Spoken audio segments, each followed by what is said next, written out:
This is Dr. Annette Feravich. Oh, there's my book.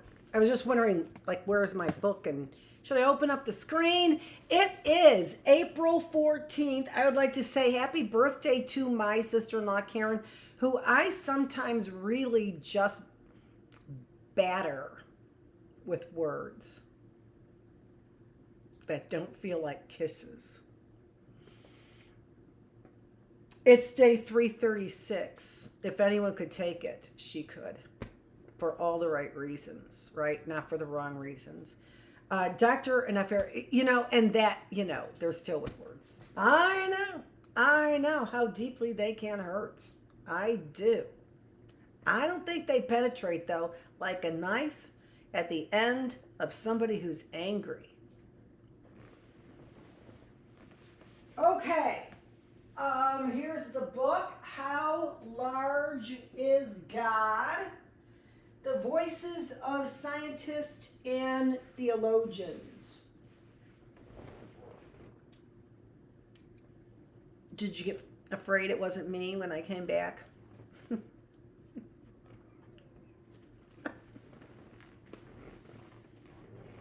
That meant from just here. That means something else to other people. It does. God speaks in all kinds of ways. Okay. We are on, let's see what that says. That's day 10. I know that's all wrong, is it? It's not all wrong. We're on chapter number 5, which we started on Thursday. And this is part 2 of, this part is called something else. Scientific and Theological Answers, right? And this chapter, How Large is Faith, is by Herbert Benson and Marge Stark, who I claim to have known through the Catholic Church. The relaxation response. That's not it. I know, everything's associated. God said, I know every hair on your head. Hello? I got the script. I wrote it. You dropped it. That was the fall. It was the fall of the script, which is all good timing. The next step in establishing the existence of the relaxation response was to explore whether TM alone could produce these physiologic changes or whether other techniques could be used to elicit the relaxation response. TM involved 2 basic steps that were neither complicated nor mysterious. First, a person had to focus his or her mind on a word, phrase, or sound and to passively disregard interfering thoughts and return to the focus. After 3 to 5 minutes of this repetitive mental focus, the relaxation response and its corresponding reproduction or reductions in heart rate, breathing rate, rate of metabolism, and blood pressure occurred. That's called sleep. I'm bored to death. Okay, and not in this writing, but I just want to give you, again, my revelation on this. TM is my sister. And in this, trying to find, I'm having a really hard time with another part of this, and that's from the Mismeasure of Man that we've been reading, that has got this handshake that's up in my mind, that TM was always about a handshake, which was more like Renee, a handshake. And that actually was how I have fathomed that the drug was being passed off, was through the handshake, right? And then you can get them to agree to anything until they say Ober.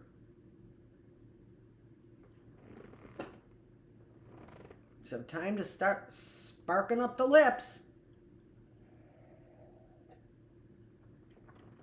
I wanted it Ober a long time ago. Soon thereafter, I found that anyone who employed these two steps could elicit the physical changes of the relaxation response. Yes.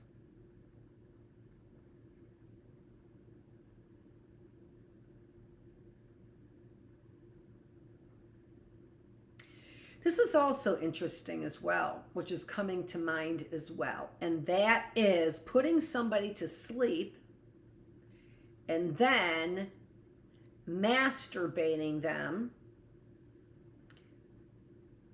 in order to elicit an automatic response that comes with relaxation to get them to feel guilt and shame. And then you begin to use that against them. And here's the thing about that. You begin to teach a child, which a child knows, a child does know the difference between their guilt and shame and the adult's guilt and shame. We kind of covered that this morning in Pope Francis's letters. That child knew. He saw what was going on. Why didn't Pope Francis see what was going on? That child knew that guilt and shame, no matter at what level it was, wasn't his. And I would have to say that that is another physiological response, as in the heart rate. That's not in the brain. That's not a rationalization. That's in the heart rate response. That is necessary for people to make moral choices. And those are the right choices, right? This whole brain thing has got me so disturbed, because I do feel like what the Holy Spirit would have known to do would be to turn back time, right? And then get people to say, hey, guess what's over here? And they'll be watching it. And as people return, they'll be like, oh my gosh, so-and-so went back. Oh my gosh, so-and-so went back. There's so-and-so.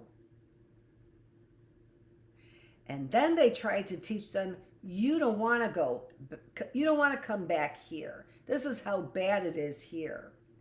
And then they begin to see the seeds of choice and the seeds of life, where those seeds began for the choice of life and death, right? There is no hope for humans if there's no hope. And that story by C.S. Lewis was hopeless. Hopeless. Hopeless. But for all the right reasons, right? You better stop and think, you sons of a bitches. Scientists, you better stop and think. You will have everybody drinking the liquid otherwise.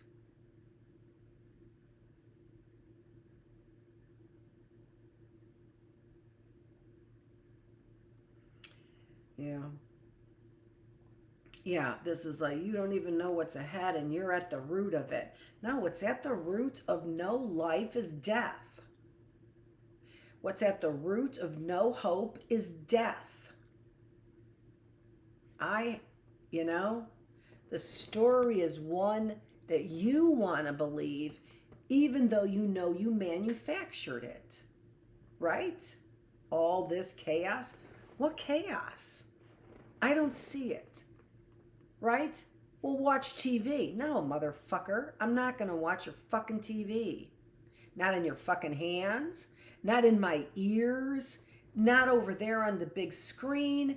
Not over there when you get a whole community to watch it on a big fucking screen. No, I'm not watching your jargon. I'm not watching your nonsense. I'm not watching it. You know why? Because the Holy Spirit moves me to do something different. And in particular now, every time I turn it on, The Holy Spirit moves me to do something different. And that's a shame, because sometimes it can be enjoyable, right? Sometimes it can be. And that's also in this whole thing and in this whole work. Who wouldn't want that to be enjoyable? But you didn't want it to be a family enjoyment. You wanted to use it as an enjoyment that would serve one's self. And the best service would be, servicing Richard. So you're still servicing Richard. You just didn't know it.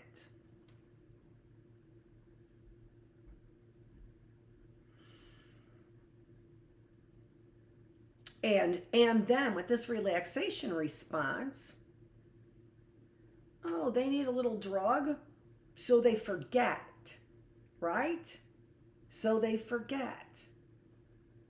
But sometimes that guilt is in the back of your mind. And then we teach, say something to somebody, say something to everybody until somebody listens. Try to find the safest person. If that was my mother, wrong person. If that was my father, I don't think that was the right person either, right? So you keep saying it and saying it and saying it. And if nobody's paying attention, pretty soon you've said it to the world. Now, what are you going to do? Because I'm watching what you're going to do. I continue to do what I'm going to do. Right? So, this relaxation response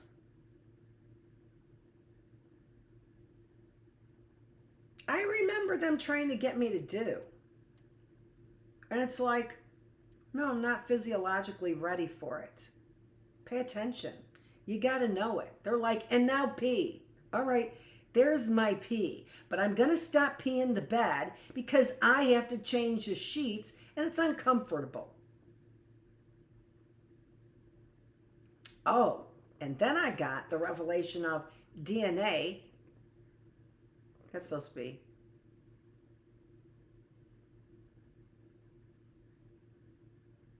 It was like DTA. Oh, and now it's don't tell Elena.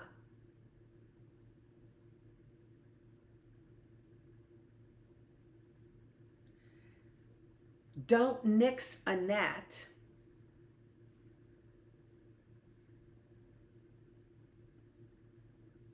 Oh, what was it? Don't nab Annette.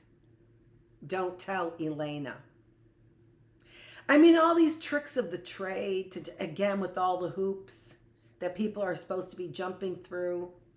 It's not God making us jump through those hoops. And then you point the finger at me because I'm the closest one. I'm not the hoop maker or the hoop jumper.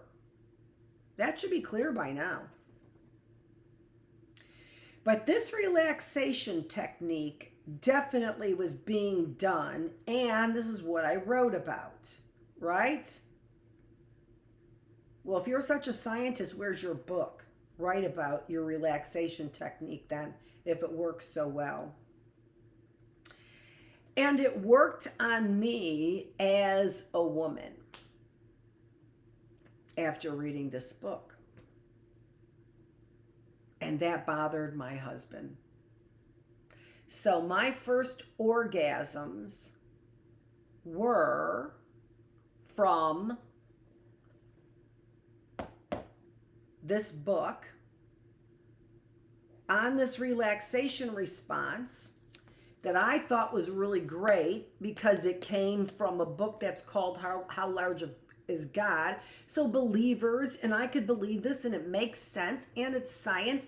And you told me that only so many women orgasm, only so many percentage of women orgasm anyway. So that's got to be science then. You brought the science into it with your stat. That's what I told him.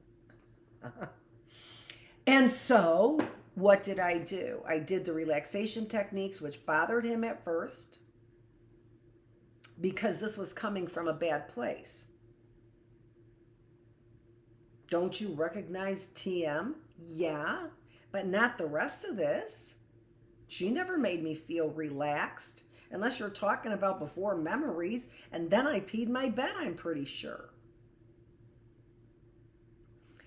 And so it was this thing, this mind game about you can be the scientist and take Annette's place. That's what she wants to be. If she wants to be a teacher or scientist, you can too. And here's how you do it. And that was Mama. My colleagues and I, working first at Beth Israel Hospital in Boston and later at the Deaconess Hospital, where I helped establish the Harvard's Mind-Body Medical Institute, discovered that not only was the relaxation response good for people in the short term, but it also had magnificent long-term preventive and restorative properties for people who elicited it regularly. And so here comes the question. If she knows this, then why didn't she know not to be involved, or at least to distance herself, and certainly not to educate students on the Harvard's Mind-Body Medical Institute? Why wouldn't I? I'm not teaching anyone relaxation techniques unless you're by yourself. Those are the ones I teach, right? I don't teach these relaxation techniques that were taught for experimental purposes in this book. So this is what I love about this as well, right? So I can hear that you're asking me questions or whatever, right, to get some of these other answers. And you've been asking me if she knows, then why doesn't she? Because if I had exposed it before all this evidence, including data, came to the surface, then I don't know about that. I don't know about 9/11. I don't know. I don't know. I don't know. There could have been, well, you know, I keep going back to the biggest association I make with that, and there's a couple of them, and I've said this before, I'm sure, is Breaking Bad and that explosion with the person in the wheelchair.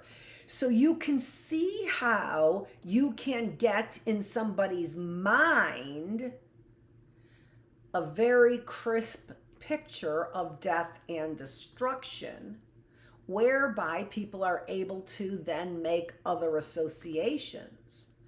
And if they are drugged during that time, as we know as psychologists, if you've got chosen alcohol or you're drugged at that time, and this is really important, you may be making wrong associations,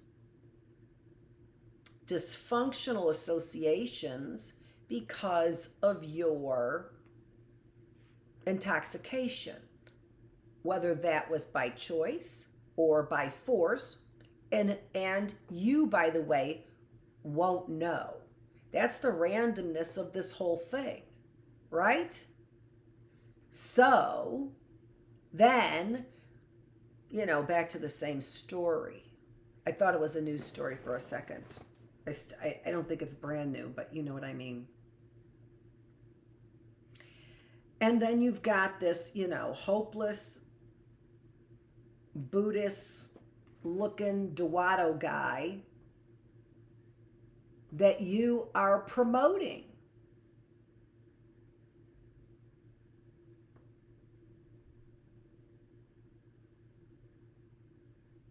So it sounds like Elena's the one that we have. If it's don't nab Annette, DNA is key. Look at the 4 whatever. I mean, how fun is that in a way? And that's the way that God works, right? Why did it take so long? Isn't that where we were going with something like that? Well, we've always said why it does. I got to get back to reading. There's way too many heavy duty, tanks coming into the minefield.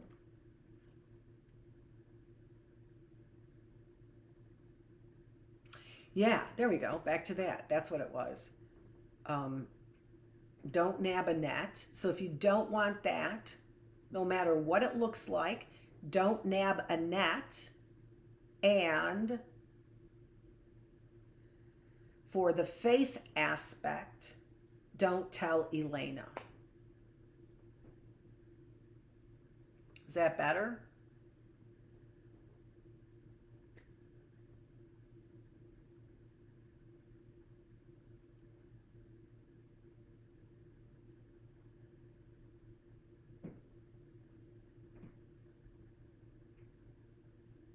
It's okay. I mean, everybody, the last person said, I want to be last. I want to be the one. I want to be the one to say she does have everybody. That's just the last person. That's all the last person is. The person who makes sure that she has everyone. I can't know. I didn't know. So Elena prayed for the turnover of her faith.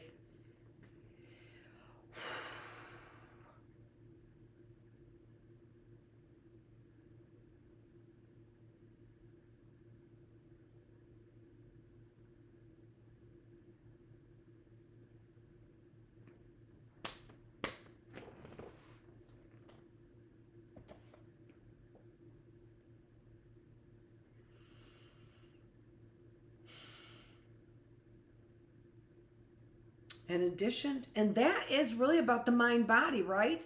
That's about the power of the mind. And that if you really get everybody on board, not so much using your mouth in critical ways that distance others, where some people won't be able to see the real message. How could they when it's peace?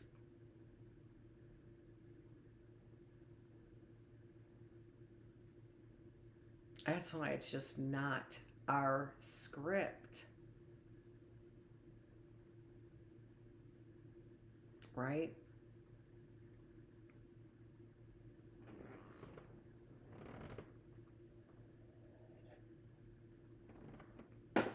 Right.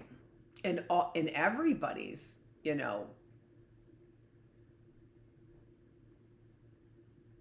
pushing me back because the people left know who's left.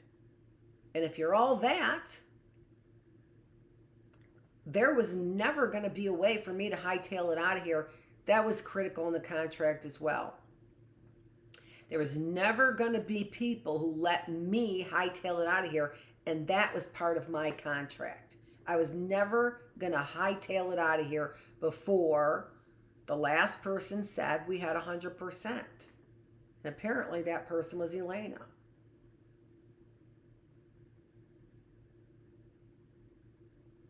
There might have been a crew behind her, but they got the faith. They probably already had transitioned, right? So this looks really good, doesn't it? It almost makes me want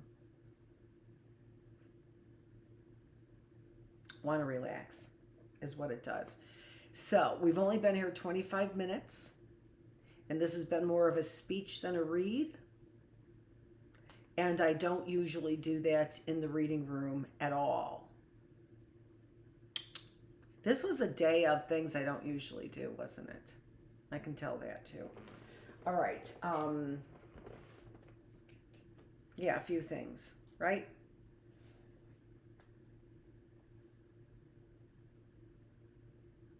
Ah, this is good.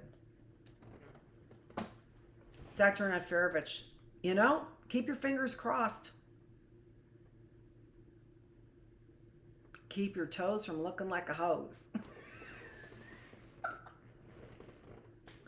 Dr. Annette Feravich, thanks so much for joining me. I appreciate your time, response, your energy. It is day 336. It is April 14th, and this is Healthy Mind, Body, Spirit.